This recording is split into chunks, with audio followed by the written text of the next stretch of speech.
My name's Mike Haig. I'm the Chief Executive of Mott MacDonald, and just wanted to say a few words of welcome to all of you. First of all, I think it's wonderful that no matter how experienced we become, and you know how, dare I say, some of us long in the tooth we are in our industry, we still like to sit at the back of the room. Why is that? All the front rows are free.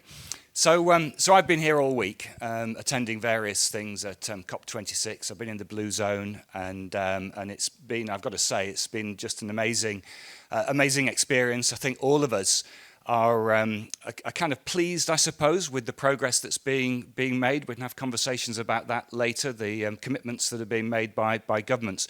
But the thing that's really struck me isn't what's been going on behind closed doors. It's the passion and the belief in decarbonisation. I'll say something about decarbonisation in a minute, across all of the other organisations that we see.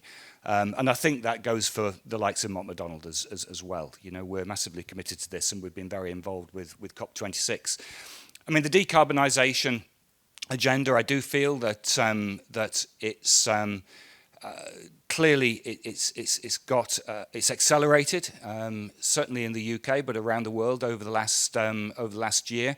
However, I do think that, and when we start talking about solar wind and think about this, we must remember also that it's not just about decarbonisation, it's also about resilience, making sure that we're creating resilience for those communities that we're part of and that we serve, and circularity. At the end of the day, you know, we have limited resources in the world, and all of this being done in a way that's just. So just transformation is an expression that's used a lot. Certainly in Mott MacDonald, we'd call it social outcomes. They're at the heart of what we do, and we try and make sure that we consider the social outcomes of every project that we're working on, even if at its core it might be a heavy civil engineering project. Everything that we do, we should be looking at to make sure it's got strong social outcomes. So in terms of energy, the energy transformation and solar, the energy transformation to me, and from what I see, it's a fascinating area now, because we used to think about energy as being almost a separate sector. You know, in Mott MacDonald, in the engineering world, we'd think about transportation, buildings, water, energy. We don't think that anymore. Energy cuts across absolutely everything that we do. We can't look at a transportation. We can't go to see a transportation client anymore without having energy expertise with us. And you look at some of the projects that we're starting to win now, sort of vertiports. You know, we're working on vertiports now in the UK, in Singapore. This is eVTOL kind of technology. And the reality is that although a lot of what those projects might have is the engineering skills that we've got in transportation, buildings, and so on, how those electric drones are powered is a massive part of it. So the energy transformation cuts through absolutely everything that we're doing. And I know that we're going to have two panels today. One of them is talking about international discussions around solar, but the other one's an interesting one for me, which is the whole green skills discussion, and where we find the skills to actually serve our industry. I do think that we already, in the engineering world, we have a lot of skills, and so there's an element of reskilling that we need to think about here. In Mott MacDonald, we've got a Renewables Academy, which we use to do exactly that. There are some amazing skills that we've got in other sectors or subsectors in our industry that can be kind of redirected into energy. Oil and gas, you know, is a classic. I was talking to a client yesterday who was reminding us that you know, the oil and gas knowledge and skills that we've got delivering major projects and programs. You know, the way leaves, the permitting, all of that kind of thing. These have all got a part to play in a decarbonised future.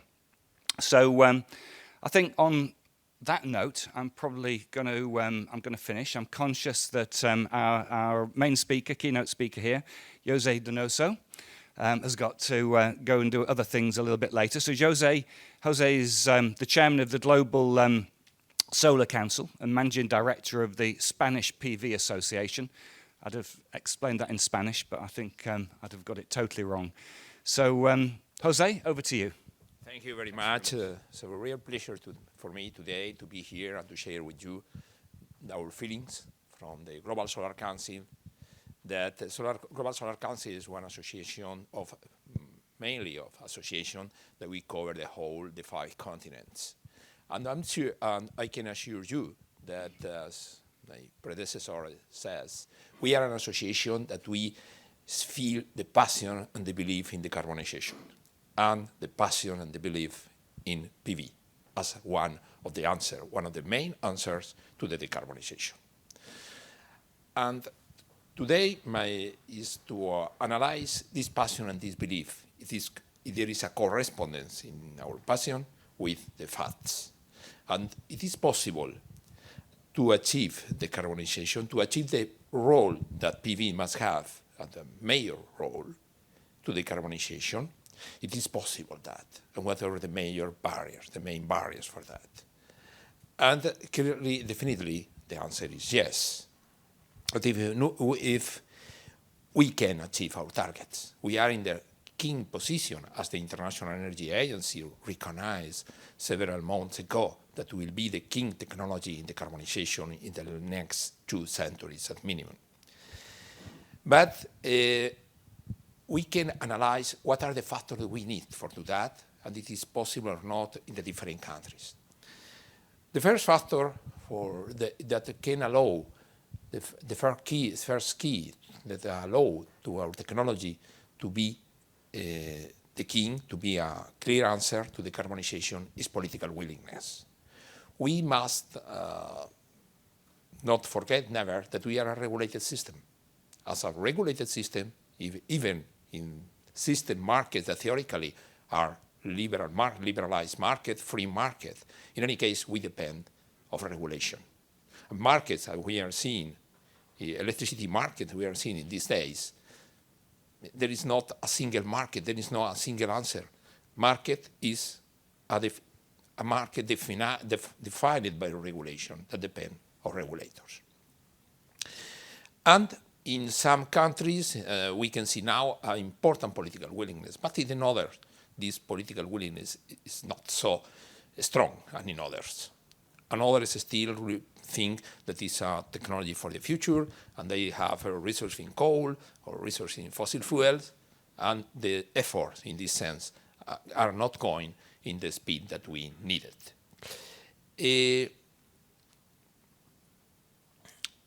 In particularly, we face in developing countries that still many regulations are made thinking in big utilities, and it's difficult for independent, free companies to go there, to invest, or even for distributed generation. And the second factor is technology. We have the right technology? The answer in principle is yes. We have a technology mature, that is clean or cheap. Both things that is in favor of the political willingness that now they don't need in countries with an important resource, solar resource, they don't need to pay. They don't need to do an economical effort. It's the opposite. It's in one way to reduce cost, to earn competitiveness. But if technology, in general terms, we can say we have the right technology, it's a flexible technology, it's an easy technology, it's not in a few hands, but we can see some aspect that will be interesting to take in consideration. If the pandemic show us something, is the idea that in the past we had of globalization, that is not a problem that in a single country we produce some good and could be exported. Now I think that one of the lessons of the pandemic is that it will be good to have the technology, the manufacture expanded for the whole world in the way to avoid bottlenecks, technological bottlenecks. Another is that as way to produce electricity, We are cheap, clean, easier technology, mature, but our technology is not enough to do the substitution of the fossil fuel. We need to produce electricity with the same condition of predictability and quality that the all fossil fuels. And for that, we need storage. And storage still is expensive, is not competitive, and particularly in the most of the countries, still there are no regulatory frameworks in favor of to have the possibility to develop storage in the adequate way, and there is no a price in the most of the countries. There are no a pricing system for storage, and we can do our job without storage. Hydrogen is another is one of the more amazing possibilities for storage, but still hydrogen has many questions, technological questions to resolve, independently of the economical ones. It's true that now with the recovery funds of the European Union and Europe, there is a lot of projects of hydrogen. We have the expectation that this economical effort will produce results in the short term in favor of hydrogen, but still there are many doubts. And this is our more delicate point. We need storage if we want really to arrive 100% renewables. Other factor is finance. In this moment, there is a big liquidity in the financial markets, and there is no problem. If you have good projects in countries, and that is very important, with legal certainty, with clear regulatory frameworks, the money will arrive. The problem for finance is legal certainty. Examples, as Mexico in the last year was not very good to favorize the investment in renewable sector in the countries. We need to fight, that we are doing a role from Global Solar Council, but we need to fight for legal certainty of the countries if we want that in private investors go to help these countries to be developed and to do a bid for renewable energies. We see now we have a new factor in finance, is inflation. In the last decade, we had no inflation in the economies, and we can't forget that we are technology intensive in capital. As inflation means that will increase, the cost of the capital will be increased, and we need to analyze how this can affect our competitiveness and our sector. It's an interrogation question for the future. Another important element is very important because it's the major barrier, permitting. Permitting in the most of the countries, independently of the political willingness, that countries with important willingness, as my country, Spain, or Italy, or others, the political willingness of the government is very strong in favor of PV, then we need to face the problem of permitting. Important the administrative delays, that bureaucracy work as usual, and we need to face particularly two elements, regulation that are not so clear. We need a regulation very clear and particularly self-assessment. The regulation must not be subjective. Must be regulation that the investor can to know from the first moment it is clear that his project will go ahead or not. It's not to do more easy regulation. The important is to have regulation that will be logical, clear, and particularly the administration must give answer in the times fixed by the law. That seems something very strange, but the case is usually I have a strong experience developing renewables projects in the whole world, and never the regulator fulfill the targets, the time fixed by the laws. And I have a strong experience in UK in this sense too. And this is, for that we need join with the political willingness with these civil servants with quality that know really what they are doing, and in number, in quantity, because now there is a cloud of projects in the whole world, in the countries, in the more attractive countries, and the civil administration are not ready to do the digestion of all these projects. And this means delays. And 1 year of delay for a project means 1 year of producing electricity with fossil fuels, and 1 year with more CO2, and 1 year with more expensive electricity. And this is not assumable. And the administration must assume that, and to be a reorganization in this sense. That is probably one of the major barriers. And the last barrier, and not the least, is a new barrier that theoretically in our sector we were habituated to, that we are sympathetic for everybody. But now the large-scale project start, and not so large, start to receive to suffer the NIMBY effect, not in my backyard.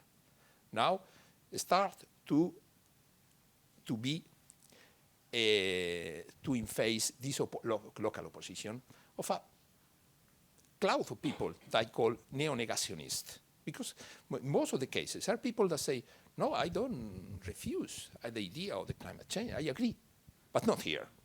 But in practical terms, it's the same. Because you say, I am against, it's very funny these days, because I read in the newspapers, many of these organizations say, the Glasgow summit must be more ambitious. When you go to the practical terms and install one PV plant, they say no. And then for me it's the same, that to be negationists. For that I call them the negationists. But in these negationists, we must not consider that it's a small barrier. It's a big barrier, because we can go to the start of my speech. We depend of a local political willingness. And if politicians have the idea that voters are against us, this local willingness will be more weak. And then we need to work a lot. We need to change some ways to do development of the projects. We need, first, we need to do the things in the right way. And particularly to take attention to two aspects, by environmental and socioeconomic.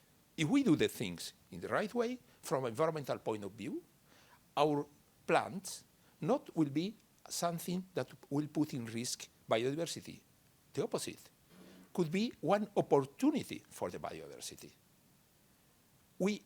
Our plants will be one area where for 25, 30 years, the human activity will be reduced, particularly agriculture.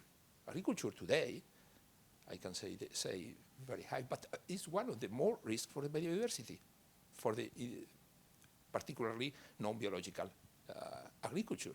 And in this area, no farmers, not hunters. And we made in Spain one study about the evolution of the biodiversity in different plants that were built up in several years ago. And we are discovered, as a result of this study, biodiversity is more important inside the plant than in the areas close to the plant. And then, but we need to do the things in the right way to help biodiversity. And the second one is the socioeconomic aspect. We need to find formulas to leave more wealth, more part of our profits with the local communities. Will be necessary to work more close to the local communities. One plant is a wedding between local communities, land, and the investor, the plant. And the plant will be a wedding for 30 years. And then it's better to go to this wedding with good relationship. We are the good guys, but then we need to do the things in the good way. Thank you very much.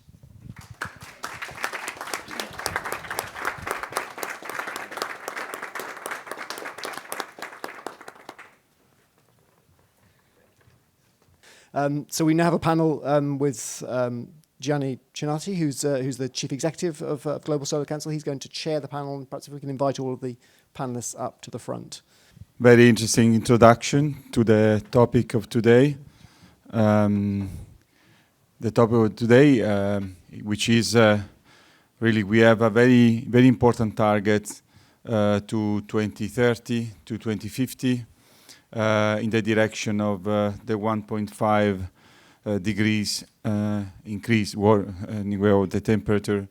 And we have a target, according to the International Energy Agency, according to ARENA, to reach 5 terawatt by 2030.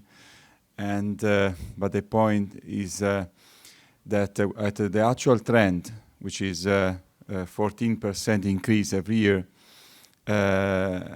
even with these good results, even reached also during the pandemic, there will be a gap of 20% in 2030 for this target of 5 terawatt for the solar PV. So the point of discussion today is how we are going to fill in this gap, which is very important. But I'd like to introduce the panel, and we have Craig Widram, Head of Europe and Africa of Voltalia. Not quite, that's Simon Yeah. Holt. Sorry. Simon Holt, I'm the UK Country Manager for Voltalia. Oh, sorry, I had the wrong agenda. Yes. So we have Ivan Ivanov, Business Development of Huawei. Yep. Yes. And then we have Michel Bonde-Fredaim, Founder and Chief Executive Officer of Next Energy Capital. Welcome. And we have Ben Fawcett, Head of Solar of EDF Renewables UK. And the lady, of course, Marissa Corda, Global Head of Legal and Compliance of Sonnedix. Welcome. Yes. So it's a big, we had a very good introduction. We have been talking about this gap, and actually I'd like to, we are at COP now, no? I've been at COP yesterday, the day before yesterday. A lot of discussion are ongoing. It seems that this COP will be another important milestone after COP21, because thanks to the pandemic reality, we had really a more ambitious target. So it seems there is a large commitment also for also from countries that historically has been really an oppositor. One of the discussions been around coal. Anyway, it seems there is from many mature markets a commitment to phase out from coal by 2030, the developing countries by 2040. And there will be a gap, let me say, because if we phase out from coal, the opportunity for solar is to replace the coal. We have some estimation that by 2050, solar and wind should produce 70% of the electricity. So there is a huge opportunity. So I'd like to do a roundtable anyway, as from your point of view.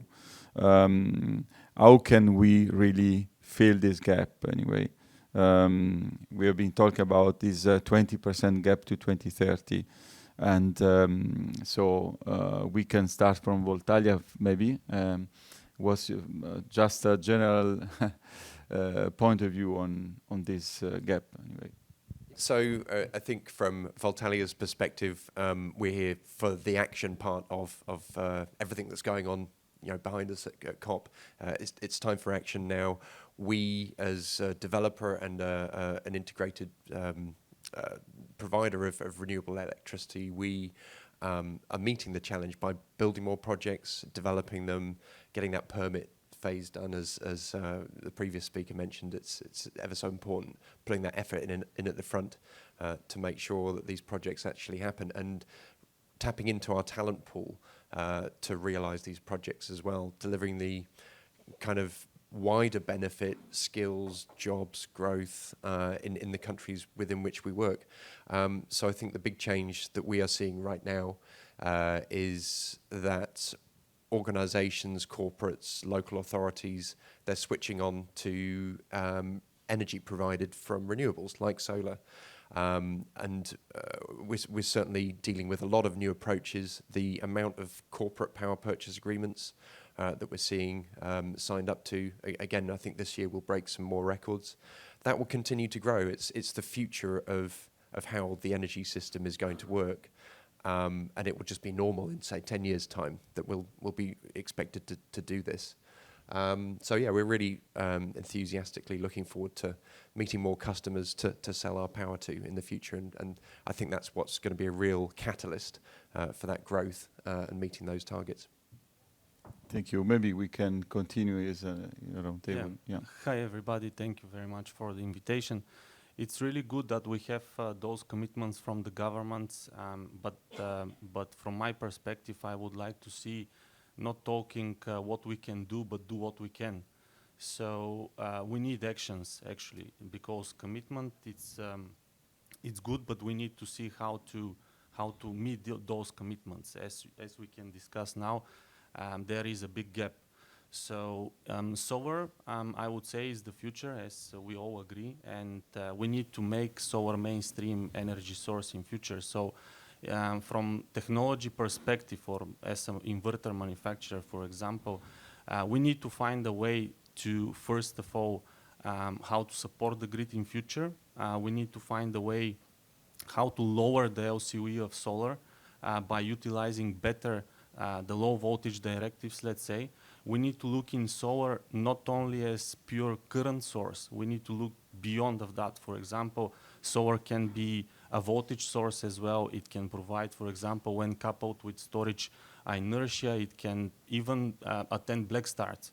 So we need to look one way or one step in the future in order to be able to meet those targets, or those ambitious targets, by 2030 and 2050.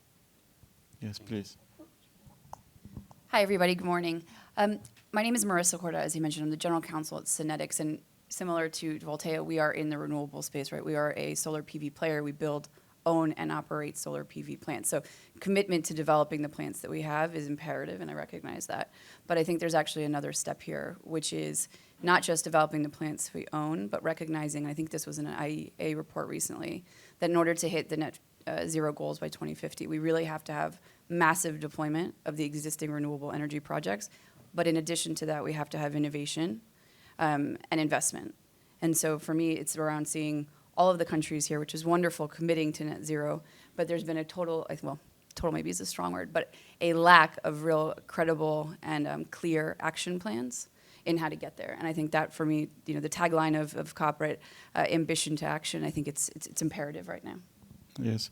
On this point of investments, yes.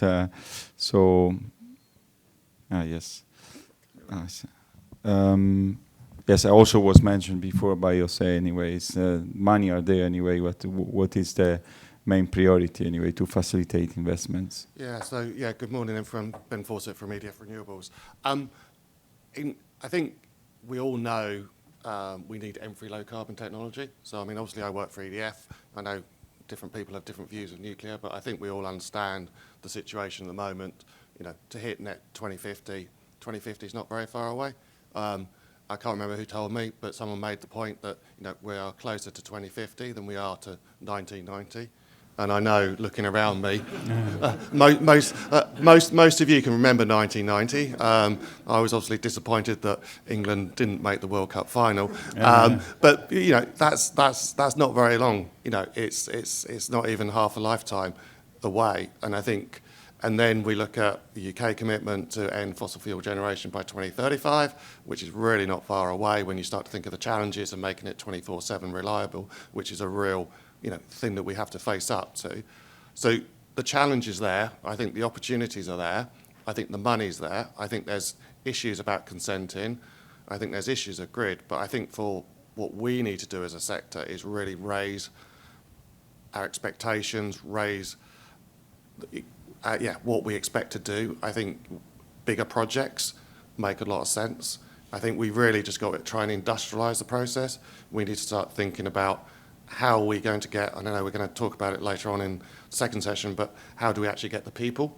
Because there's only so many people, and we could get into horrible price inflation, wage inflation, but we need to bring new people into it. So I think it's all about industrialisation and an increase in our expectations of what we want to do and properly planning, because I think, this is a super cycle, and instead of just planning projects for the next 2 or 3 years, we need to start thinking, we got in the UK anyway, we've got the 2035 target, 2050 is not that far away. We need to raise our expectations and ambition. Yes, and from your point of view, and yeah, thank you, and thanks for Mott MacDonald hosting us this morning. Difficult to add on, obviously, everything that's been said, but let me take a slightly different perspective, if I may. From a macro perspective, everything that's happening around us, COP26, of course, is just an example of that. Solar is a net beneficiary. So as we talk about the nexus of climate change, system reliability, biodiversity, natural capital, affordability of energy, anytime those topics are discussed, solar comes out on top or has a positive boost from that. So we are expecting, of course, from COP26, a significant boost to the renewable energy and in particular to the solar sector. So the macro conditions are great. Then we have to take a perspective or look at what is happening today and then what is happening in 5 years, 10 years, 20 years. So today, from my perspective, there is actually a dearth of actionable projects. And so capital today is available. So if we went around the room and said, okay, which project is shovel-ready, can start construction today, but it doesn't have capital, you will be very hard-pressed to find any project in the US, in Europe, and any OECD country that cannot start construction, solar project, that cannot start construction because there is no equity or debt financing available. Right now, we're on the other side of that. But then, so what is lacking today?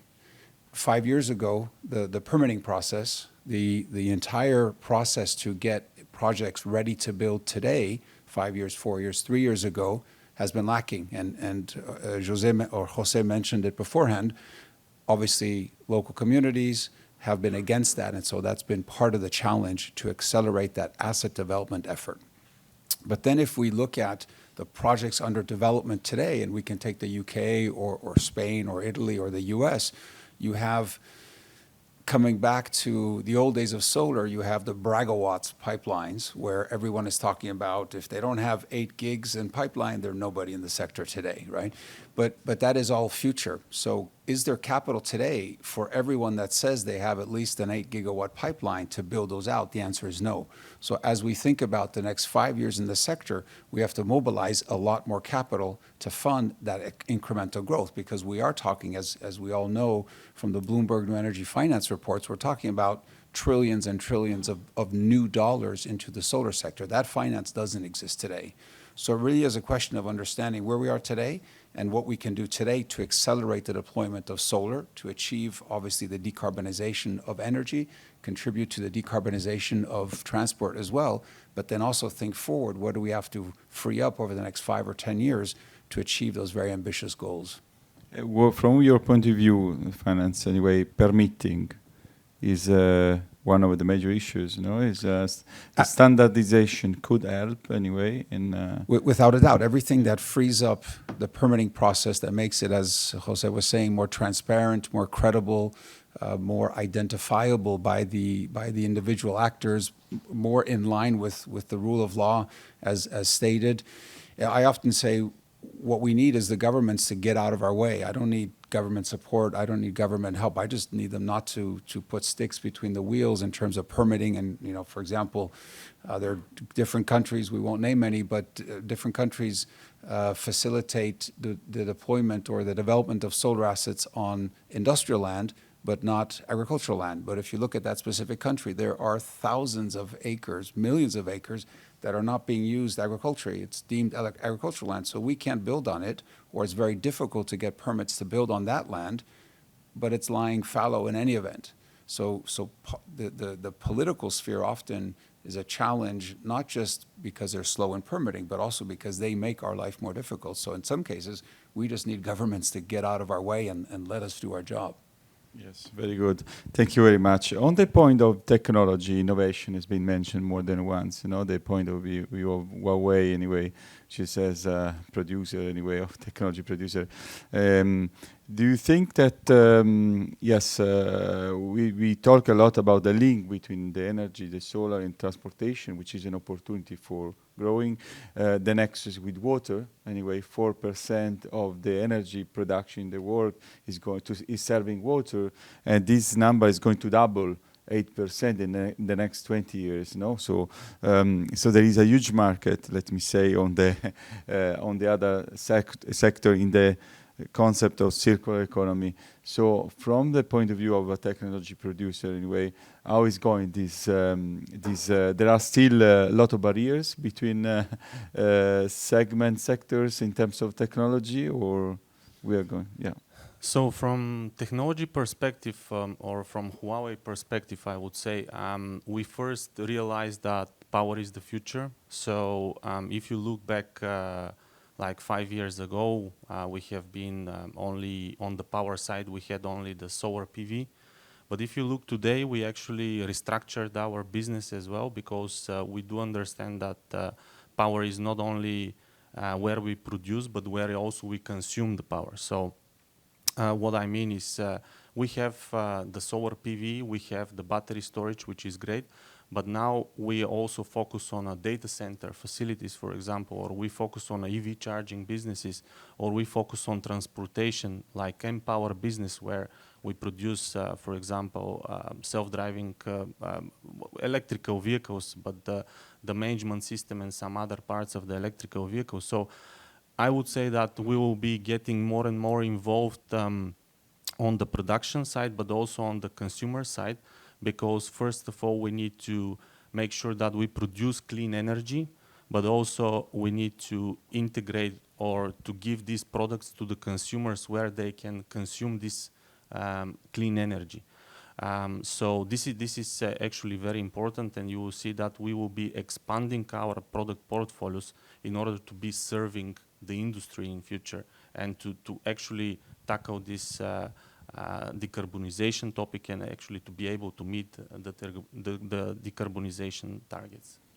Thank you. In terms of pricing, anyway, from Okay. that, so Yeah. because do you think this recent increase on pricing Yeah. could be structural, or is really something temporary anyway? And Okay. what's your view on the trend anyway? So in terms of pricing, first of all, from my perspective or from our perspective, from a technology provider, I think the price will go down. The LCOE, at least of solar, will be going down.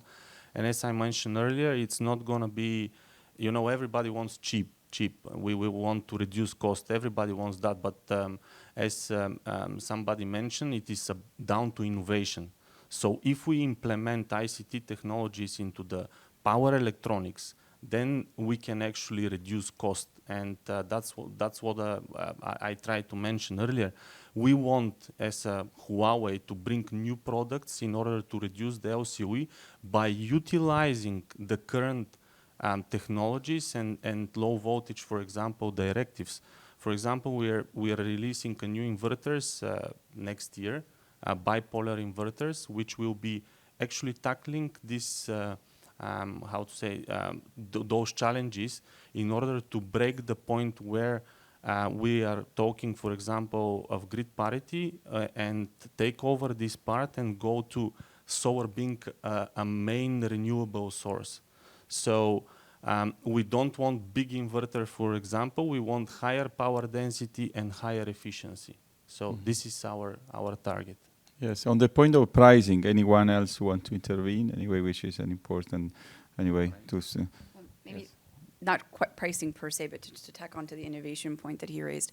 I think the key here is clearly we want more efficient solar panels. That's, I think, an ask for everyone, and cheaper ones. But I think the innovation also comes in other areas. So better algorithms to increase the energy yield, smarter trackers. It's about better bifacial panels. Also, clearly, I mean, for renewables to scale, particularly solar, we need battery right? So storage, the efficiency charge rates, they need to improve. But also the manufacturing costs and processes of the people that produce these need to change and improve as well for that to happen. So this is innovation everywhere. And I think a key part of the innovation that we think of is also the smart grids and the transmission, right? Because if that doesn't exist and the connections aren't efficient, this doesn't work together. Yes, no, indeed. Anyway, on the one side, we need to standardize and to, of course, keep the price low. But on the other side, we need to innovate anyway, which means investment and also in R&D, etc. So a good compromise anyway. Think about the future. Anyone else want to intervene on this topic? Yeah, I mean, I think one of the key things is that solar needs to kind of almost grow up in that not just providing power onto the grid. It needs to provide the services as it gets an ever greater share. You know, and this probably applies to most renewable technologies. You know, it needs to help the grid rather than cause a strain to the grid. And yes, cost reduction is important, but I think also the innovation, the new technology allows you to increase your sources of revenue as well, and also mitigate risks around your revenue stream as well. So I think that's really important. I think batteries and solar is great, but I think, you know, what you can start to do with inverters and help provide grid services, and yeah, not to be a drain on the grid. You know, if we're going to get rid of fossil fuels on the grid, you know, we need to have, you know, take some of that, you know, responsibility for ensuring a reliable grid. Yes. Can I add to that? Please. Thank you. So from my perspective, I think technology is actually one of the huge opportunities around solar.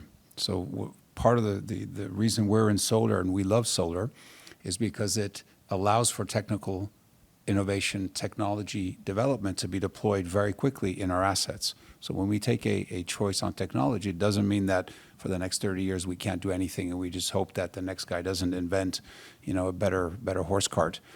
We can add on to our sites as technology evolves. We can make existing sites more efficient, more effective, certainly more than other carbon emitting generation technologies, and also more than other renewable energy technologies. So the way I see technology evolution is not we need it to happen. It will happen because there are much smarter minds than me working tirelessly on that.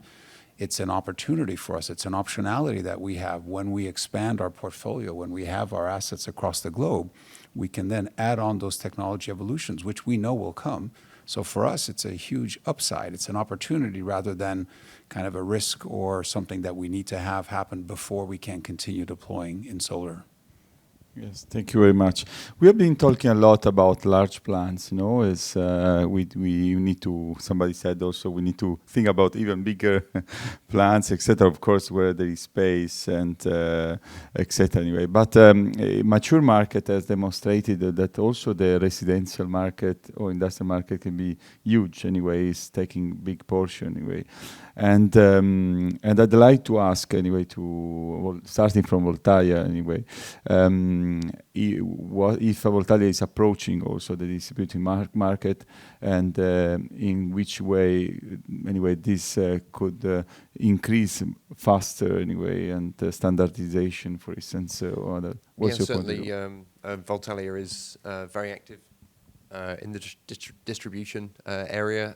We have been operating in the UK for 2 years now, and we expect further growth coming through next year. But certainly in Spain and Italy, our distribution business is very, very active there, and we're enjoying the uptake and interest from installers, but also from domestic end users, so the business to customer aspects, and actually retail businesses like IKEA, you know, wanting to get on a renewables product list, and we're working with those guys in terms of providing them with a product which they can put on their shelves and sell to customers. So yeah, it's certainly an important area for us. Yeah, from the point of view of the technology. Yes, so from our perspective, we are, how to say, we heavily invest into the domestic area, or inverters serving the domestic areas and commercial and of course industrial applications. We recently actually released our new generation of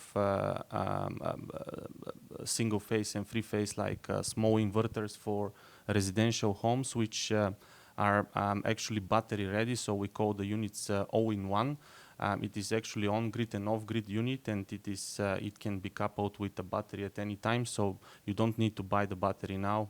In 1-2 years, for example, when the price is going down, you can just buy the battery and connect to the inverter. So the point here is that you need to make your technology future-proofing. And of course, we are talking here about utility scale, and you know, when you build on scale, it's good, but we also need to find a way how to get rid of the greenhouse emissions, because every home contributes some greenhouse gas. And of course, installing solar PV on your rooftop, it can contribute a lot, especially when it's done on scale. For example, in 1 year or 2 years ago, we was talking about virtual power plants, but now this is a reality. So imagine you have like thousands of homes connected through some smart algorithms or AI intelligence. Then you can attend actually different types of markets and bring revenue streams. Why you cannot attend, for example, the frequency regulation market or capacity market and so on. So of course we need to involve from residential up to utility scale. And from the point of view of financing, anyways, how a distributed market could be interesting. Anyway, you need to, which business models might work from the financing, or are you looking also at that sector anyway, segment? Yeah, I mean, certainly EDF in various geographies is looking at both the domestic and the INC, or CNI as our American cousins call it. And certainly, you know, we've got a very successful business in the US focusing on providing solar, but also storage, carports, EV charging for customers in the US. And I think it's fair to say, you know, it's a difficult area to do it with the mentality of a utility scale developer. It is a different market, and you do need to have a certain separateness of people focusing on one, because there's always the point that, you know, a lot of people, not everyone, but a lot of people do get, you know, want to work on the biggest project. So it's useful to have separate teams focusing on whether it's the INC or the domestic segment. But yes, it's definitely one of those areas which is not the easiest, but it's something you need to work on for a while. And once you do, you start to have some success, because it's all about that scalability. You know, the individual projects are quite small, but you build the organisation, get the sales channels, get the engineering right, and apply as much as you can a cookie-cutter approach to it. And again, you know, appropriate financing, legal structure. You know, financing is not the issue. It's developing the project, having the right legal agreements that allow that to happen, and build that organisation to make it efficient. I think it's very easy to do it inefficiently, but I think it's building that organisation that you can just roll it out and repeat it, and you've got people that are focused on that, rather than people kind of do it as a sideline but really want to work on that large utility scale project. Is your company looking at this segment, or? Not really. From the perspective of a large-scale investor, the challenge is to create a business model that actually works. And what we see is the challenge of raising capital to invest in the residential or commercial industrial sector requires returns that are not achievable, or requires capital deployment in size that is not achievable. So from the perspective of a large-scale investor, we need business models that are the intermediaries between those individual rooftop assets and ourselves, so that you have that business model that can build a large portfolio, which we would fund, but then it has to be large enough for us then to acquire in scale. Because, you know, we have in the UK, we have residential portfolios we've acquired, we have rooftops across Europe, actually mainly in Italy and in the UK. And it's very challenging to make that capital deployment in size to make it an attractive proposition for us as an investor, and of course for our own stakeholders, our own investors. Very good. But anyway, there is space for everybody. There is a lot to do. So is there maybe a company dedicated to distributed, and any involvement of your entity in? No, not at the moment. Not at the moment, yes. Focused on utility scale solar, and Yes. I think a different approach to the end consumer is focusing on how can we kind of flatten the solar curve to meet demand better, but that's really where we're But we're on looking. on that sense, anyway, it's been discuss a lot about social acceptance, etc. What's your point of view anyway? So I feel really strongly about this. I'm in my role. One of the things I'm actually responsible for our company is ESG, and I think it's actually a critical component to the success of solar long term. When we talk about barriers to achieving net zero by 2050, I think there's some key things that we don't think about that we need to avoid unnecessary regulation and also permitting delays and interference or delays by our lenders and our stakeholders. These are things like end-of-life disposal of the panels, right? I was reading the recent IRENA report. By 2050, I think the number is about 80 million metric tons of panels will have achieved their end of their life, right? And without appropriate recycle, repair, reuse procedures introduced, we're looking at the majority of that going to landfill, which then again leads to community protest, lender dislike, question, scrutiny, whatever you want to call it. There's other concerns around the supply chain more generally. I think everyone's familiar with the issues in China with the forced labor, which has resulted in bans on the import of modules in the U.S., for example, and an ongoing work stream in Europe to how to address it properly. The emissions that go into solar, I think, are something we could ignore. While we're generally considered green, right, our solar panels are manufactured in coal-fired plants in China mostly, right? And we did a deep dive into our GHG emissions, particularly in Scope 3, and about 90% of them come from the manufacture of the modules, right? And so it's an issue that will need to be tackled. I also think if you take it a step further, we've got the biodiversity, right? With the large-scale projects, if you're talking about major land use and how that can impact biodiversity, we have to have a clear and decisive position of improving the communities, right? And it's also a constant and I think a proactive engagement with the communities as you go through that permitting and development process to ensure that they're brought along with you, right? The project isn't an afterthought. It's part of the community, it's part of its development. This involves, local labor, education. You'll see, shameless plug, we've got a pop-up stand back there where we're talking about educating the communities around solar, how it works, getting kids in the communities involved. And I think it's that kind of engagement that will ensure long-term you don't have the social opposition to the plans. Anyway, let's say this sentence very now common, learning by doing anyway, and the distribution model is also important also to let the people touch anyway the value of becoming independent and so on. So it's very important. You touched very well the point of recycling, which is also a part, the social aspect is a business anyway. Will be even more a business. The components of solar panels are very important components, copper, glass, and so on.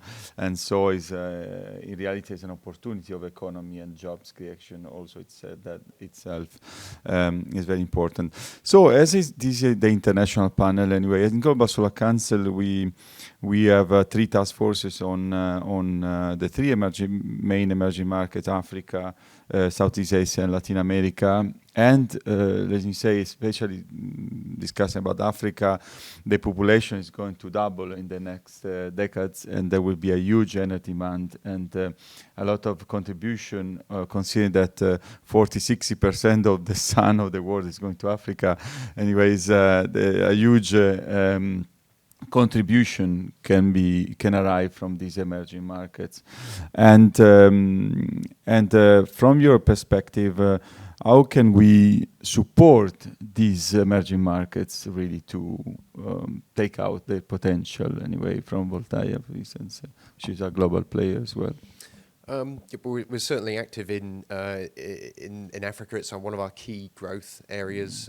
We've got established bases in South Africa, Kenya, Egypt, and Morocco, and we've got developing projects in Malawi, Burundi, as well.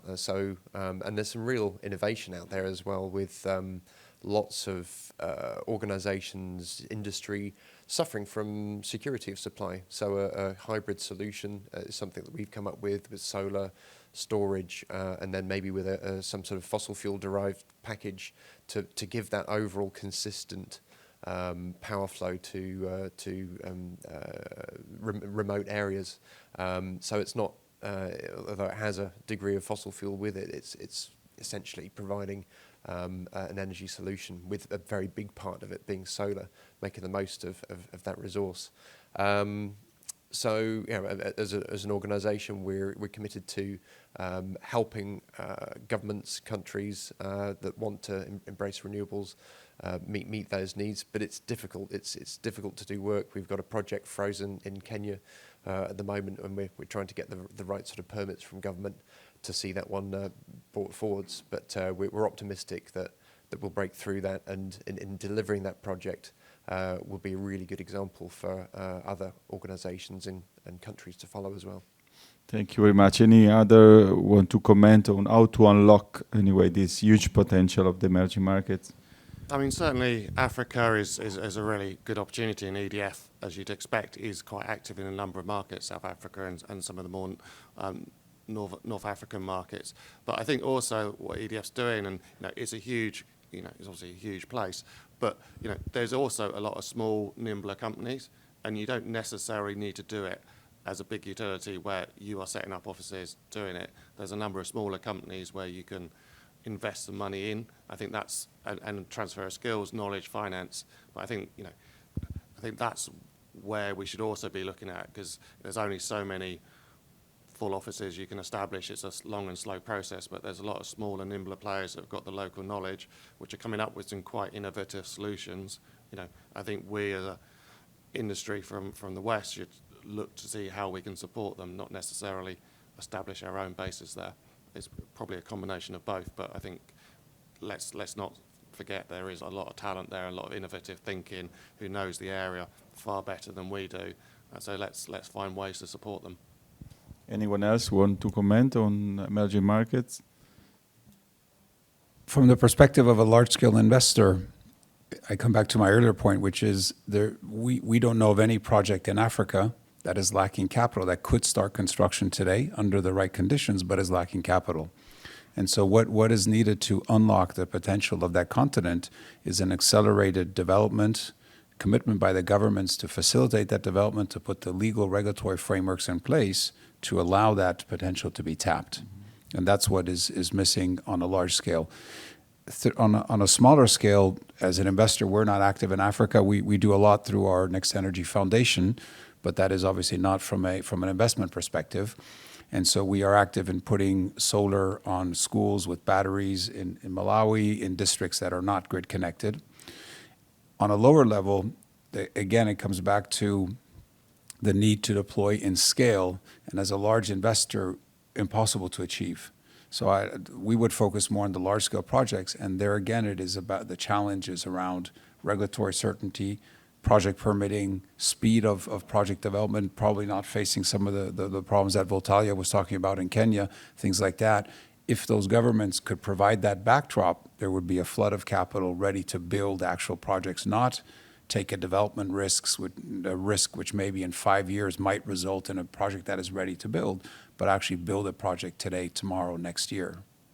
Thank you very much. Anyway, we invite all of you. Anyway, we have created these task forces in order to, first of all, create cooperation in the 3 regions, emerging markets, and also transfer knowledge on regulation, legislation, which is the key part, and supporting the local association, creating association where there are not association, and to discuss with the key policymakers of the region. So we need your support. If will be very much welcome. As Global Solar Council, anyway, and we have had a great cooperation with Solar UK with this COP, and also in the messages we are giving there, we discuss a lot about also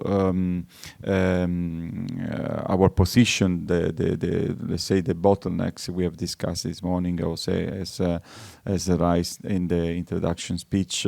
We are discussing about carbon pricing, which is also a way of financing also this green recovery, also for the emerging markets, because in reality, we don't need to talk about one policy of carbon pricing, but different carbon pricing policies apply tailored on each country.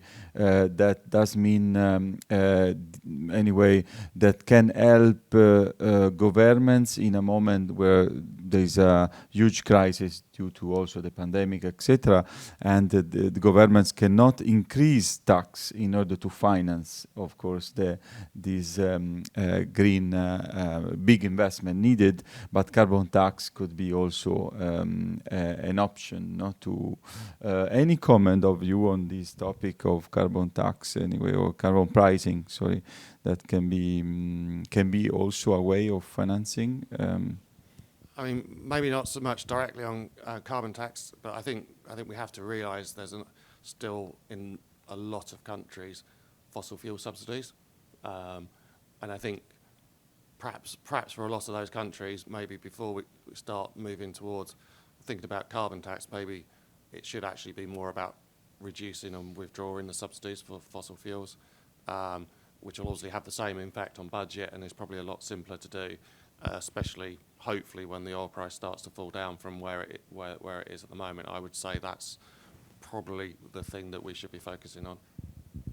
Thank you. So maybe just, again, taking a bit out of carbon pricing, but things that we need to see, I think, to drive the investments and the development of the projects, really, because as you're saying, the liquidity is there, but driving the development of the projects, stabilized financing mechanisms, right? Mm-hmm. And I think as we go into this green recovery from COVID, we absolutely need to see the spending and investment and the regulation aligned with the net zero pathway. And that's sadly not exactly happening at the moment. I mean, if you think of certain European countries or drastically slashing their feed-in tariff for existing plants, I'm thinking about France, and you have countries like Spain and Italy that have regional moratorium on developing solar projects, right? So there's a disconnect between the central government goals and the local government actual action, and that needs to be resolved. But beyond that, incentivizing not only the investment in solar, whether it be through tax incentive loans, guarantees, whatever they can do to allocate the risk differently.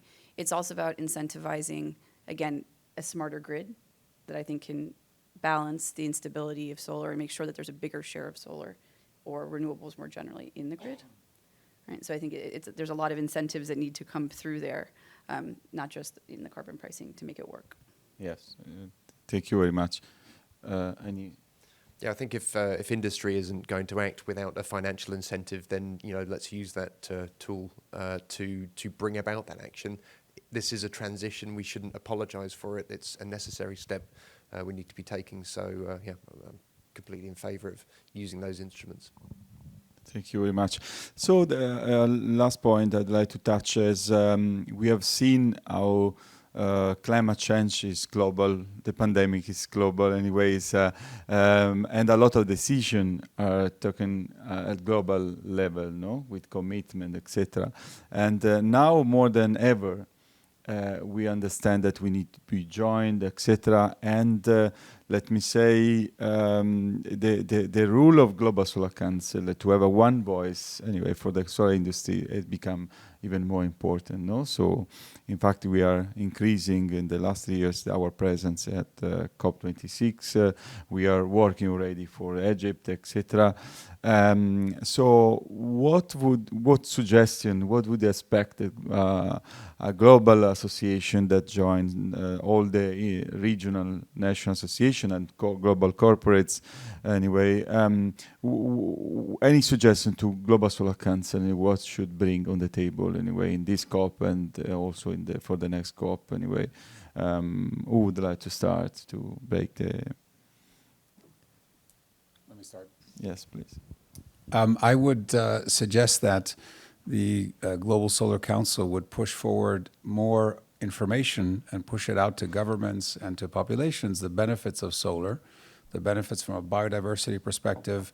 Natural capital, as we've all heard these last couple of weeks, is increasing in visibility and the understanding of what that means.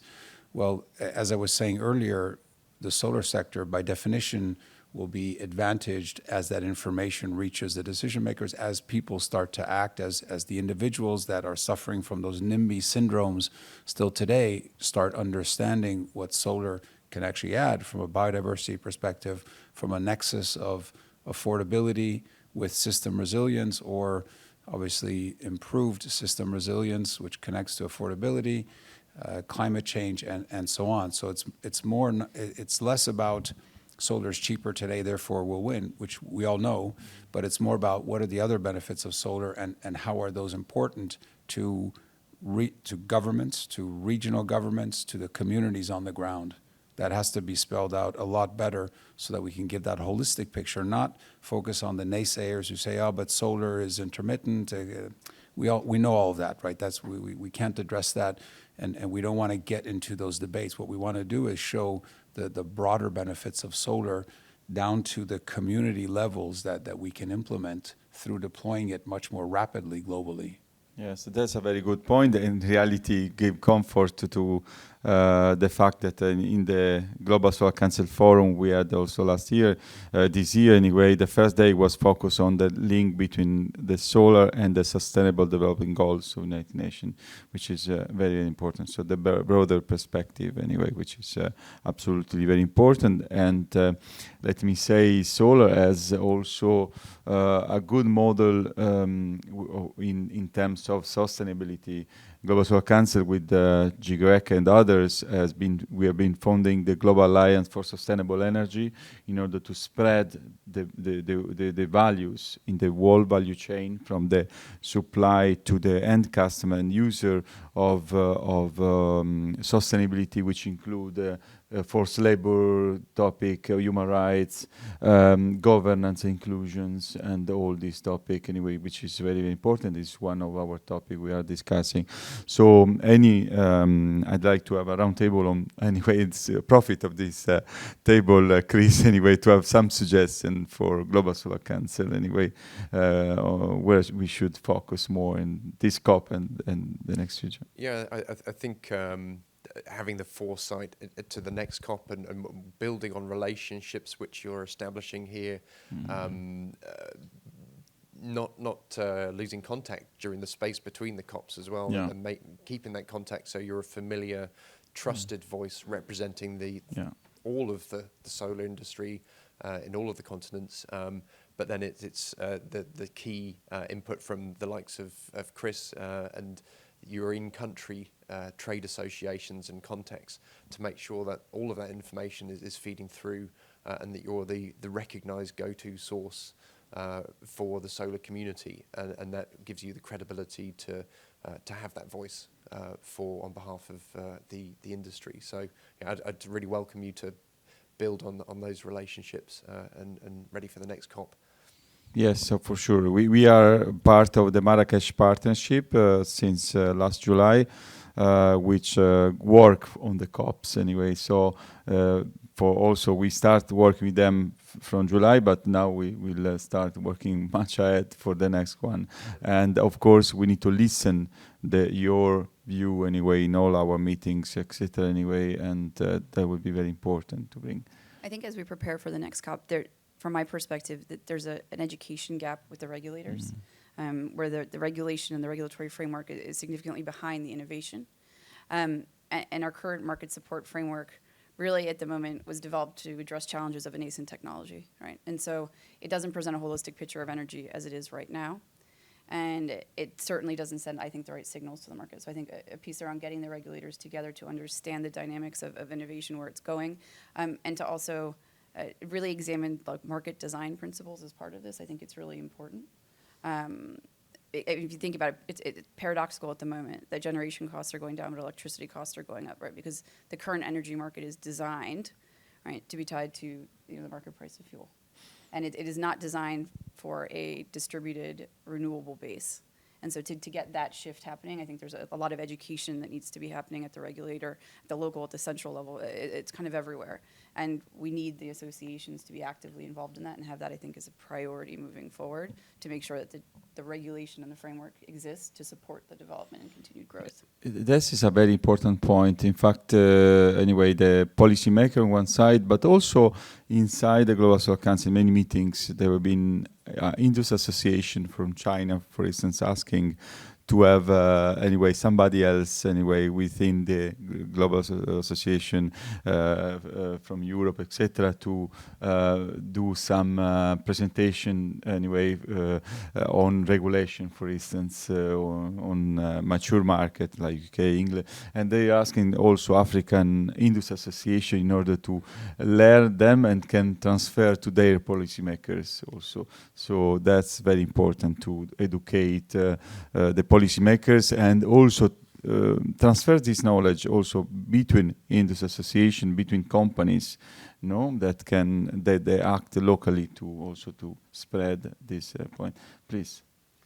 So from my perspective, I would say that what is important actually for us as an equipment manufacturer is to understand different markets, to understand what the problems are, so we can sort out these problems through our products. And the second one is we need to future-proof our equipment. So as I mentioned, from Huawei perspective, we are always about innovation, so we don't stay at the same point year to year.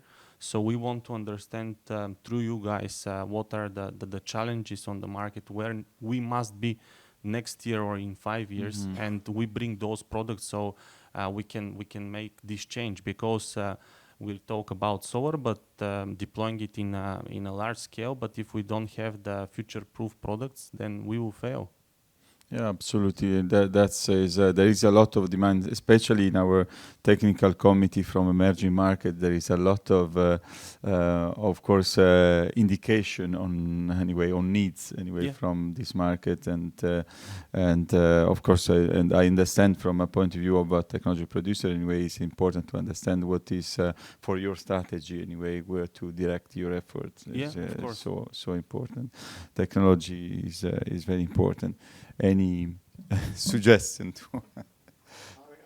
I'd just really build on those comments. I mean, I think, as we heard, the regulatory grid side of things in many countries is a big barrier to the successful and quick delivery of projects. So I think anything the Solar Council can do to highlight best practice in specific countries, territories, which then can be shared more widely, I think is great. And then I think on the other side is, again, concrete examples of projects that really do, increase biodiversity, build up the natural capital, really benefit the local communities. It's so I would say it's two things. It's sharing best practice both on the project side, but also on the regulatory side, and show the clear benefits. I mean, we know with the right regulatory and grid structures, we can deploy a lot of solar very quickly, which reduces a huge amount of carbon going in the air, or especially in the more developed places, provides electricity that it wouldn't be there, and that has massive benefits for everyone. And I think that's highlighting that best practice of actually it's not that difficult if everyone's aligned, and actually the results can be really quite rapid. We're not, you're not going to wait 5 years before a solar plant comes online. So I think that's really powerful.